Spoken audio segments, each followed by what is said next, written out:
চলতে ফিরতে একটি সূরার আমল করুন আর রিজিক বৃষ্টির মতো আপনার কাছে আল্লাহ রব্বুল আলামিন দান করবেন। আপনি জানলে অবাক হয়ে যাবেন, আল্লাহর যেই গোলামটা রিজিকের অভাব দেখা দিয়েছে, বিপদে মুসিবতে, আপনি ছোট্ট এই সূরাটি সব সময় যদি পড়তে পারেন, আপনার রিজিকের অভাব আল্লাহ পাক দূর করে দিবেন। আপনি নিজেই অবাক হয়ে যাবেন। সেই ছোট্ট সূরাটি হলো সূরাতুল ইখলাস।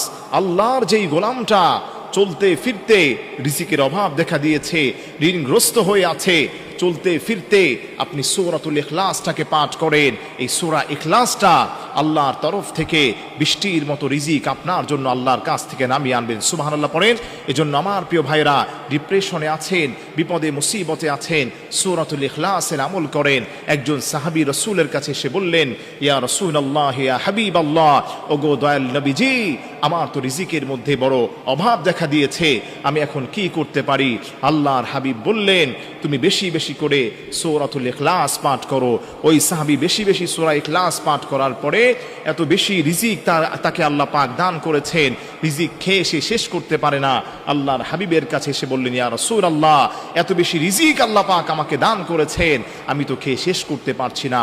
এজন্য আমার প্রিয় ভাইরা, ঘরের দরজার সামনে দাঁড়িয়ে এই সূরা ইখলাসটাকে আউযুবিল্লাহ বিসমিল্লাহ সহকারে আপনি পড়তে পারেন। তার কারণ হলো সূরাতুল ইখলাসের মধ্যে আল্লাহ পাকের ইসমে আজম রয়েছে, আর ইসমে আজম ধরে কেউ যদি ডাক দিতে পারে, আল্লাহ তার ডাকে সাড়া দিয়ে দেন। এজন্য আসেন আমরা সবাই বেশি থেকে বেশি ইসমে আজম পড়ার তৌফিক আল্লাহ পাক আমাদেরকে দান করেন। আপনি উঠতে বসতে হাঁট চলতে আপনি সব সময় সূরাতুল ইখলাস পড়বেন। কুল হুয়াল্লাহু আহাদ আল্লাহুস সামাদ লাম ইয়ালিদ ওয়া লাম ইউলাদ ওয়া লাম ইয়াকুল লাহু কুফুয়ান আহাদ। আল্লাহ রাব্বুল আলামিন বৃষ্টির মতো রিজিক দিয়ে আপনাকে আল্লাহ পাক ধন্য করে দিবে।